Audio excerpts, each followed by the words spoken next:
Hi everybody, we are live on Facebook and we are here to talk about the number one thing that my clients say is the hardest thing about living with a chronic illness.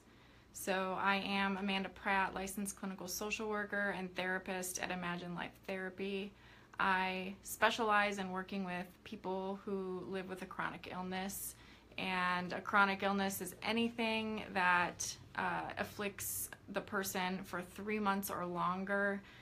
Sometimes chronic illnesses are temporary and resolvable, but you do live with them for a number of years or months, and sometimes they're resolved. Sometimes chronic illnesses are lifelong and they are incurable and they don't go away.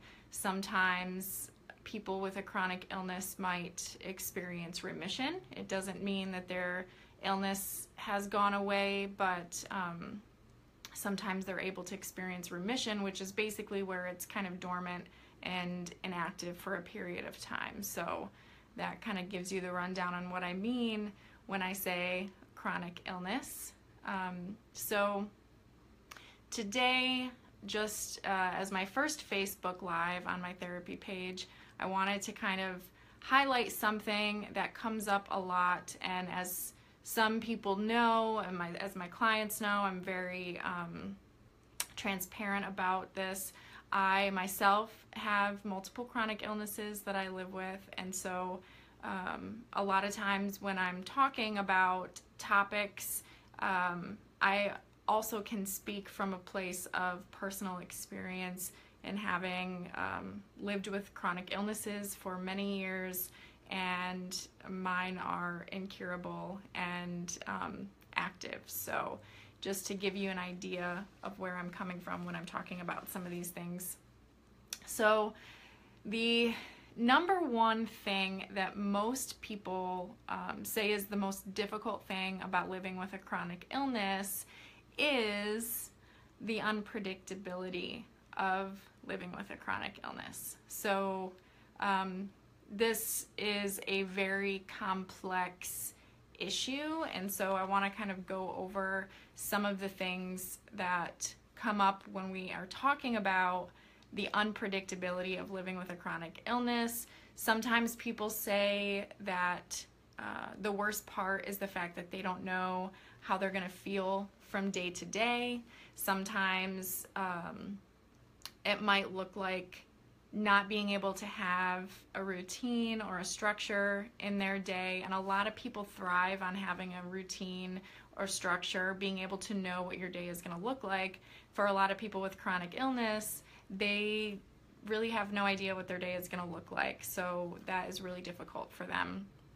A lot of times unpredictability in chronic illness can lead to what is also something that clients say is a really difficult thing, is the social isolation. Because as you can imagine, if you have a chronic illness and you don't know how you're going to feel from day to day or from minute to minute, sometimes it's really, really difficult to commit to plans with friends or family. They might cancel a lot. Someone with a chronic illness might seem like they're not engaged or like they're not interested, but really it's just because they aren't feeling well, and that's really difficult when they don't know when they're going to feel well and when they're not going to feel well. So that is something that is really difficult about the unpredictability. Another thing is the unpredictability in having control over your body. Most people take this for granted, and when you have a chronic illness, you don't have control over your body, whether it is your ability, your mobility, or even how you look sometimes. There are some chronic illnesses that affect your skin and that affect your hair, and some might cause hair loss. Sometimes it's weight gain. Sometimes it's your physical ability, not being able to get out of bed, not being able to eat in a certain way, not being able to sometimes use the restroom like a normal person. There is such a wide range of chronic illnesses out there that affect the control that you have over your body, and that's something we take for granted, so that's really difficult. Something else that can be unpredictable is the fact that when you have a chronic illness, a lot of times you have to face unusual or uncomfortable situations, and sometimes these are things that are really embarrassing. So you might be in a situation that causes you to feel really uncomfortable or to experience shame, and that also can be unpredictable. Sometimes the unpredictability of it can lead to changes in employment or financial independence. That can be really hard for people to work if they don't know how they're going to feel, and it can be really hard for employers to want to accommodate that or to understand how to work with a person who maybe doesn't know how they're going to feel from day to day. So that is unpredictable as well. Uncertainty of the future and uncertainty in your prognosis. Some people think that maybe they can get into remission, and so they still have that hope that maybe someday their illness will lessen, their symptoms will lessen, but they just don't know. So there's no way of knowing, and so their prognosis is unclear. And then the other thing that unpredictability can really cause a person is to experience a loss in identity. And a lot of times when you have a chronic illness, you have a set of behaviors and activities that you're able to do, and then when you get the chronic illness and it starts to change the things that you're able to do, that person that you used to be, that identity that you had, changes. And for a lot of people who are maybe have lived half of their lives being vibrant, active individuals in their community, it's really difficult to have to embrace and accept a new identity for yourself, a new way of living, a new way of participating in activities, and it's something that causes you to feel grief even over a lot of these things. So if you're feeling that way, I want to validate that for you, that it is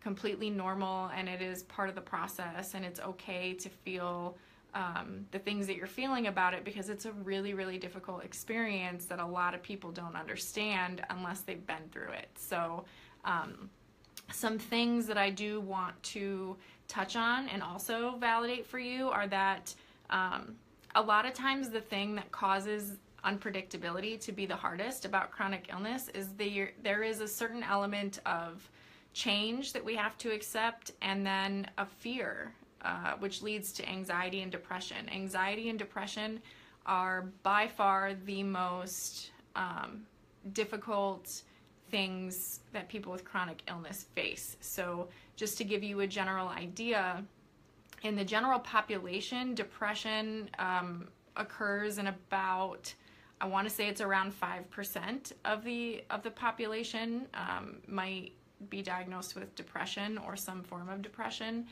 In people with chronic illness, it's 30%.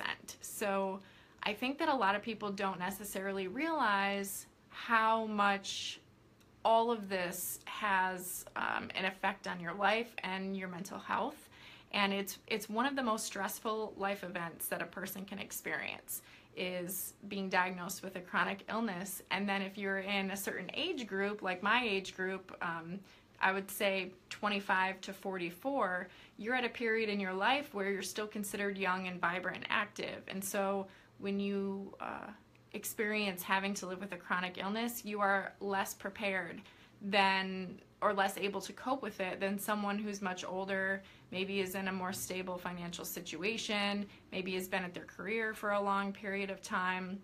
And so people in the age group that I'm in, mid-age to early 30s, they experience depression, anxiety a lot more because they're really kind of thrust into this life that they really didn't expect at that age. So that's something to keep in mind, that people who experience chronic illness often also experience depression and anxiety that goes along with that.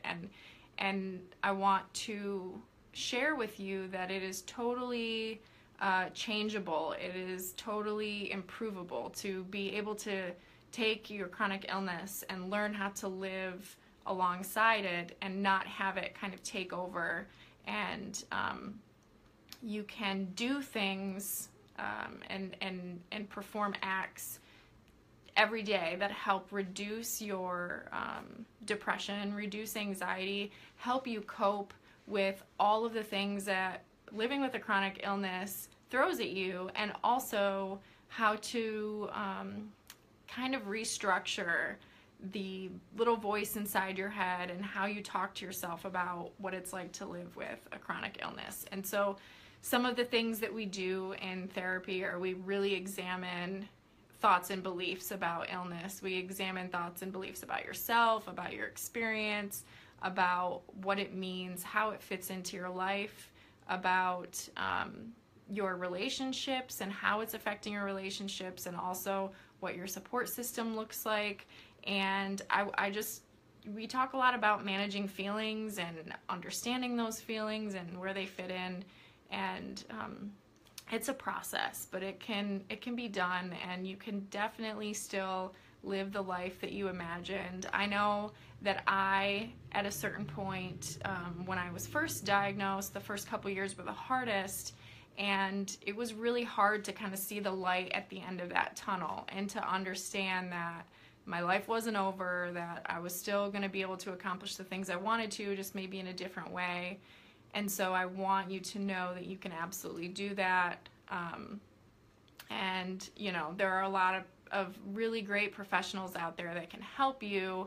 And I know from my own personal experience looking for, you know, a therapist that maybe understands the experience of living with a chronic illness, there aren't many of us out there, but there are therapists out there who specialize, and a lot of the people who specialize do so because they have experienced chronic illness in their life. They've lived with chronic pain conditions, and so they really understand and have a very deep understanding of what it's like. And also their treatment modalities, the way that they approach chronic illness might vary. So you can look for a therapist who specializes but also has a treatment that kind of fits into your beliefs and your system and how you live your life. So you can look on Psychology Today is a great resource for that wherever you're at.